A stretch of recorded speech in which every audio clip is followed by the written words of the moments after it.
ఉన్న బంగారాన్ని విడిపించి ఆ రోజు ఆన్లైన్ రేటుకే మేము కొంటాం. Sharma gold company. రాశి ఫలాల గురించి ఒక్కసారి నాకు వివరిస్తారా మీరు? మొట్టమొదటి ఏ రాశి గురించి చెప్తారు? తప్పకుండా. ఇప్పుడు ఇది మనకు వచ్చేది 2025 ఆంగ్ల సంవత్సరాది. ఓకే. అంటే కొంతమంది విమర్శించారు 24 కదా, 24 25 అదే 25 ఆంగ్ల సంవత్సరాది. అంటే మనం ఇంగ్లీష్ క్యాలెండర్ అంటే 25లో వచ్చేది 25 ఆంగ్ల 25 కదా, జనవరి 1 25. ఓకే. జనరల్ గా మనము అంటే మరి మీరు ఉగాది నుండి ఎందుకు చెప్పట్లేదు అంటే చాలా మంది ఉగాది వరకు కూడా ఆగట్లేదు, జనవరి 1 కూడా ఆగట్లేదు, డిసెంబర్ నుండి నవంబర్ నుండి అడుగుతా ఉన్నారు అందరూ. ఓకే. ఇప్పుడు క్లయింటెల్ నన్ను అడిగేవాళ్ళు ఏంటంటే గురూజీ ఇప్పుడే చెప్పేసేయండి మాకు, మేము జాగ్రత్తలు తీసుకుంటామని చెప్పి అడుగుతా ఉన్నారు. సో అందుకనే 2025 సంవత్సరం ఆంగ్ల సంవత్సరాది అంటే జనవరి 1 నుండి ఎలా ఉండబోతుంది అనేది మనం ఒకసారి చూసుకుంటే, అన్నిటికంటే ముఖ్యంగా ఈ వచ్చేటువంటి సంవత్సరం పేరు శ్రీ విశ్వావసునామ సంవత్సరము. విశ్వావసునామ సంవత్సరము. సో రాబోయేటువంటి ఎందుకు గురుగారు అది వస్తుంది పేరు 60 సంవత్సరాల్లో ప్రతి సంవత్సరం ఒక్కొక్క పేరు వస్తుంటది. పేరుతో ఏం స్పెషాలిటీ లేదు. క్రోధినామ సంవత్సరం అనే నెగిటివ్ అట్లా ఏం లేదు. సంవత్సరాల్లో దీని పేరు విశ్వావసునామ సంవత్సరం. సో ఈ సంవత్సరానికి అధిపతి రాజు కాబట్టి, రవి కాబట్టి రాజు. సో రవి మనకు కమాండ్ చేస్తూ ఉన్నాడు కాబట్టి ఈ సంవత్సరం అతి ముఖ్యమైన విషయం ఏంటంటే రాజకీయంగా దేశవ్యాప్తంగా రాష్ట్రాల వ్యాప్తంగా పెను సంచలనాలు నమోదవ్వడము ఈ సంవత్సరం 2025 సంవత్సరం లక్షణాలు. ఎందుకంటే రాజుల మధ్యన రాష్ట్రాల మధ్యన గొడవలు, మరీ ముఖ్యంగా కొంతమంది ప్రముఖ రాజకీయ నాయకులకు మృత్యుగండము, అలాగే అన్ని రంగాలలోకి సెలబ్రిటీలు, సినిమా ఇండస్ట్రీ, రాజకీయము, బిజినెస్, ఎనీ ఇండస్ట్రీ, యువకులు, మరి ముఖ్యంగా మగవాళ్ళు యువకులు 40 సంవత్సరాల వయసులోపు ఉండే వాళ్లకు కార్డియాక్ అరెస్ట్లు అనేటివి ఈ సంవత్సరం అతి ముఖ్యమైన విషయం. ఎందుకంటే ఆల్రెడీ మనం చూస్తున్నాం ఇప్పటికే, కానీ వాటి తీవ్రత పెరిగే అవకాశం ఉంది. కారణం ఏంటంటే రవి కమాండ్ చేస్తూ ఉన్నాడు కాబట్టి. రవి అంటే చర్మము, హార్ట్, కళ్ళు, ఎముకలు. సో కరోనా లాంటి అంత పెద్దది కాకపోయినా ఒక సమస్య, ఒక వైరస్ మళ్ళీ ప్రపంచాన్ని బాధించే అవకాశం ఉంది. అది మరీ ముఖ్యంగా చర్మం మీద దాడి చేసే అవకాశం ఉంది. అంటే చర్మానికి సంబంధించినటువంటి ఒక సమస్యల బారిన పడి ఈ సంవత్సరము జనాలు వైరస్ బారిన పడే అవకాశం ఉంది మరీ ముఖ్యంగా. అలాగే ఇప్పుడు 40-50 ఇంచుమించు 40 సంవత్సరాల లోపు యువకులకు కార్డియాక్ అరెస్ట్లు అనేటువంటివి జరిగే అవకాశాలు కనిపిస్తూ ఉన్నాయి.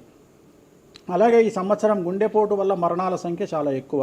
ఇదంతా 2025 జనవరి నుంచి ఎగ్జాక్ట్లీ. అలాగే ఈ సంవత్సరము ఎండల తీవ్రత చాలా ఎక్కువ, విపరీతమైనటువంటి ఎండలు ఉండే అవకాశం ఉంది. అలాగే ఈ సంవత్సరాలు ప్రపంచవ్యాప్తంగా అగ్నిపర్వతాల పేలుడు అనేటువంటిది ఈ సంవత్సరం గమనించాల్సినటువంటి విషయం. అలాగే ఈ సంవత్సరం మంచు పర్వతాలు కరగడం వల్ల వాతావరణంలో మార్పులు గమనించాల్సి ఉంటుంది ఈ సంవత్సరం.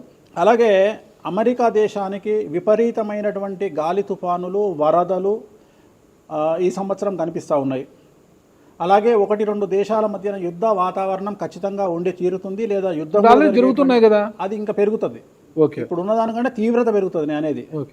అలాగే మనకు 2025 సంవత్సరంలో సెప్టెంబర్ 7వ తేదీ 2025 సంవత్సరం ఆదివారం రాహుగ్రస్త సంపూర్ణ చంద్రగ్రహణం ఏర్పడుతుంది. ఇది కుంభరాశికి వ్యతిరేకమైన ఫలితాలు ఇస్తుంది. అలాగే వచ్చే సంవత్సరం అంటే 2025 సంవత్సరంలో మే 9వ తేదీ నుండి సరస్వతి నదికి పుష్కరాలు అనేటువంటివి ఏర్పడతా ఉన్నాయి. ఈ సంవత్సరము రాజకీయ నాయకులకు సంబంధించి మరీ ముఖ్యంగా ఇందాక మనం మాట్లాడుకున్నట్టుగా పవన్ కళ్యాణ్ గారికి ఏలినాటి వెళ్ళిపోతుంది. అలాగే లోకేష్ గారి జాతకరీత్యా, పవన్ కళ్యాణ్ గారి జాతకరీత్యా విపరీత రాజయోగం అనేటువంటిది కనిపిస్తూ ఉంది. జగన్మోహన్ రెడ్డి గారికి లేదా రాజయోగం వల్ల? ఇప్పుడు లేదు, ఈ సంవత్సరం లేదు. అంటే 2025 సంవత్సరంలో లేదు. 29 కన్నా ఉందా? అది మన తర్వాత మాట్లాడుకో. ఓకే. 25లో మాత్రము నేను అనేది ఏంటంటే ఇప్పుడున్న స్థాయి కంటే వీళ్ళిద్దరికి ఇంకా పై స్థాయికి వెళ్లే అవకాశం ఉంది, లోకేష్ బాబు గానీ పవన్ కళ్యాణ్ గారు కానీ. అదే నాకు అర్థం కావడం, వాళ్ళిద్దరు మంత్రులే, నాకు అర్థం కాదు. ఇంకా ఇప్పుడు ఉన్నటువంటి పదవుల కంటే కూడా గొప్ప పదవులను వీరు పొందేటువంటి అవకాశాలు కనిపిస్తున్నాయి. రాజ్యసభ తీసుకుని కేంద్రానికి వెళ్తారా? కేంద్ర మంత్రులు వెళ్తారా? కేంద్ర మంత్రులు వెళ్తారా? పెద్దదే కదా, కేంద్ర మంత్రి అనేది పెద్దది కదా. సో అది ప్రభాస్ గారి జాతకంలో చాలా అనుకూలమైనటువంటి ఫలితాలు, శుభవార్తలు వినేటువంటి అవకాశాలు కనిపిస్తా ఉన్నాయి. వివాహం అవుతుందా చెప్పలేము, ఎందుకంటే తులారాశి కాబట్టి వివాహం కావచ్చు. సో ఫ్యాన్స్ కి ఇది పండగనే, పెద్ద పండగనే. ఓకే. రైట్. సో ఇది ఓవరాల్ గా ఇంకా బేసిక్ డీటెయిల్స్, అంటే ఓవరాల్ 2025లో ఎలా ఉంటుంది అనేది. సో ఇప్పుడు మనం రాశుల గురించి కనుక తీసుకున్నట్లయితే నెక్స్ట్ 8వ రాశి వృశ్చిక రాశి. 2025 సంవత్సరం వృశ్చిక రాశి వారికి ఆదాయం 2, వ్యయం 14, రాజపూజ్యం 5, అవమానం 2. ఈ సంవత్సరం అర్ధాష్టమ శని వెళ్ళిపోతుంది. చాలా బాగుండే అవకాశం కనిపిస్తోంది. సమాజంలో నరదృష్టి వల్ల, ఇతర జనాల వల్ల శత్రుత్వం పెరుగుతుంది. మీరు ఏ రంగంలో ఉంటే అదే రంగానికి చెందిన వారు మీపై ఈర్ష్యతో, మిమ్మల్ని చెడు చూపుతో, నరదృష్టితో మీకు చెడ్డ పేరు ఇచ్చే అవకాశాలు కనిపిస్తూ ఉన్నాయి. అలాగే చేయు వృత్తి వ్యాపారాల యందు రాణించుట, ప్రతి పని కలిసి వస్తుంది.